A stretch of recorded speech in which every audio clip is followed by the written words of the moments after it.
Bismillahirrahmanirrahim. Assalamualaikum warahmatullahi wabarakatuh. Alhamdulillahi wahdah wassalatu wassalamu ala man la nabiyya ba'dah wa ala alihi wa sahbihi wa man ittaba'a hudah ila yaumil qiyamah, amma ba'd. Jamaah salat duhur Masjid Manarul Ilmi rahimani wa rahimakumullah. Hari ini kita akan masuki bab baru, yaitu bab 67, ada di halaman 143, yang berjudul Jangan Meremehkan Pemberian Tetangga. Jangan meremehkan pemberian tetangga.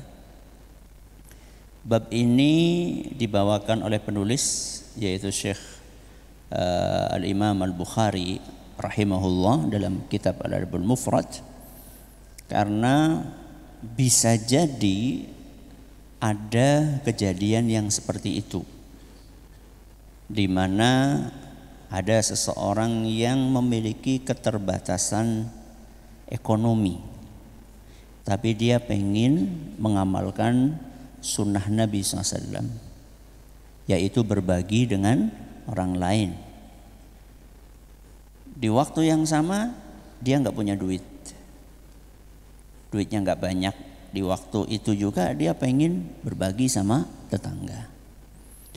Karena dia nggak punya duit yang banyak, punyanya terbatas, maka dia memberi sesuatu yang mungkin dianggap masa kayak gitu dikasihkan. Disinilah kita diajari oleh Nabi SAW supaya jangan meremehkan pemberian orang lain.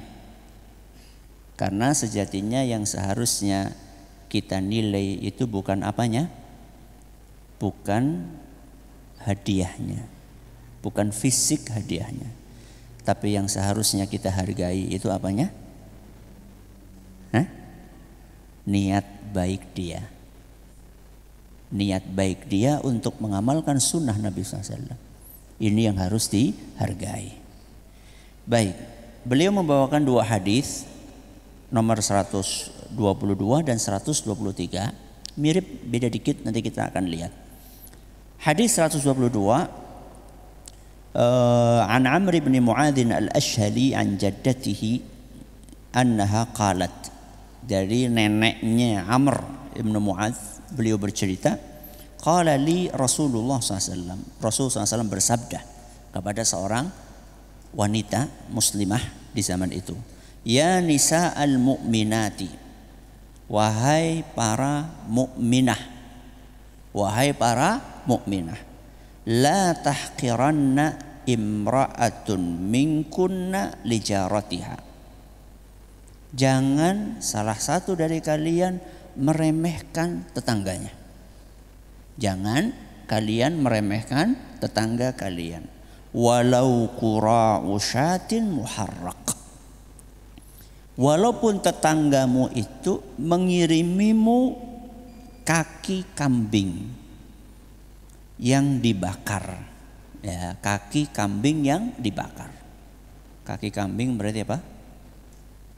Tengkleng, ya, betul. Saya nggak tahu istilah benarnya apa. Kalau di sini apa? Betul, tengkleng, dengkil, ya, dengkil, ya, dengkil yang dibakar. Kenapa dibakar? Untuk menghilangkan apa? Bulunya. Untuk menghilangkan bulunya.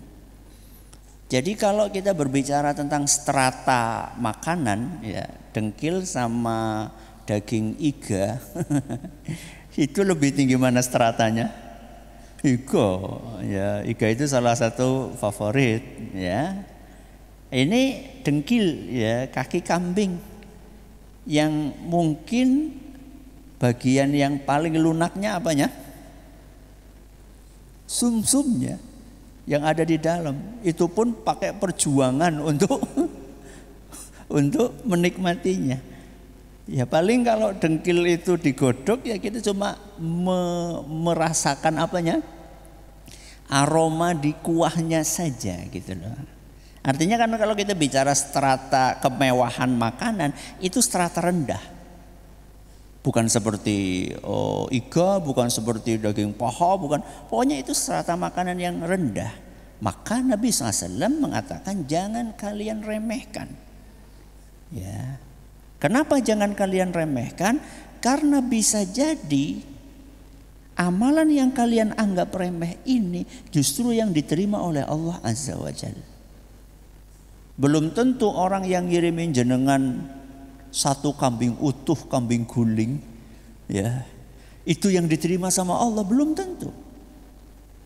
Dan belum tentu juga yang ngirimi dengkil itu yang diterima sama Allah, belum tentu juga. Allah bukan ngelihat fisik dari makanan yang kita kirim, tapi Allah melihat seberapa kita tulus ketika kita berbagi dengan tetangga kita.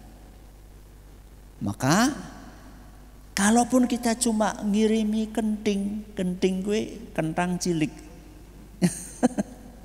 Apa kalau di sini apa ya? Kentang yang hitam-hitam itu apa namanya? Apa? Bribil? Astagfirullah. Ya mendingan kenting lah. Ada namanya apa? Kentang apa namanya? Kentang. Iya, kentang bribil. Ya kentang hitam lah. Ya, orang penak banget kentang bribil lah. Jadi asosiasinya ketika makan gue, aduh. Ya, kentang hitam. Itu kan ya strata rendah lah ya. Strata rendah. Ya. Mau makannya aja susah, dadakan apa? Nyeti gitu ya, suwe terus rasanya ya gitu-gitu aja. Jangan meremehkan. Bisa jadi memang itu yang cuma dia miliki. Bisa jadi cuma itu yang dia miliki. Jangan meremehkan. Latihan menghargai orang lain. Dan itu bisa jadi bagian dari syukur kita kepada siapa? Allah. Bukankah Rasulullah SAW mengatakan la yashkurullah man la yashkurun nas? Kita itu nggak akan dianggap bersyukur kepada Allah selama kita belum bisa berterima kasih kepada sesama kita. Kita bukan orang yang bersyukur kalau kita nggak bisa mengucapkan terima kasih kepada sesama kita. Dan kalau kita bersyukur kepada Allah, apa balasannya? La in syakartum la azidannakum. Maka mungkin nikmat kita segitu-gitu saja karena kita jarang bersyukur. Bagaimana supaya nikmat kita tambah? Kita bersyukur. Jadi ketika dapat kentang hitam tadi itu ucapkan apa? Alhamdulillah. Ya, aja oh iya betul.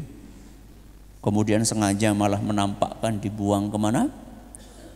Ke tempat sampahnya di samping tetangga. Itu menyakitkan itu. Ya, kalaupun jenengan tidak mau, kan bisa diberikan kepada siapa? Orang lain yang mau. Ada orang yang nggak bisa memakan walaupun hanya kentang hitam itu tadi, karena nggak punya apa-apa. Kalaupun jenengan nggak mau, bisa diberikan kepada orang lain. Ya, ini hadis 122. Hadis 123 mirip dengan hadis 122, cuman di sini bentuknya kalimatnya adalah walau firsana syatin. Walaupun yang kamu berikan itu adalah tulang yang dagingnya sedikit. Ya, tulang yang dagingnya sedikit. Jadi mirip tulang juga, cuman ada dagingnya walaupun cuma sedikit. Jadi kalau kita mendapatkan kiriman dari seseorang, kemudian isinya sop, kemudian ada balungan, dan balungannya itu dagingnya cuma ya hanya sekedar sedikit aja, jangan diremehkan. Jangan diremehkan, tapi hargailah. Karena sesungguhnya menghargai pemberian orang lain dan berterima kasih bagian dari syukur kita kepada Allah, dan syukur kita kepada Allah akan menjadikan nikmat Allah diapakan? Ditambah. Mudah-mudahan bermanfaat. Kita akhiri kajian kita siang hari ini dengan doa kafaratul majlis. Subhanakallahumma bihamdika asyhadu an la ilaha illa anta astaghfiruka wa atubu ilaik. Assalamualaikum warahmatullahi wabarakatuh.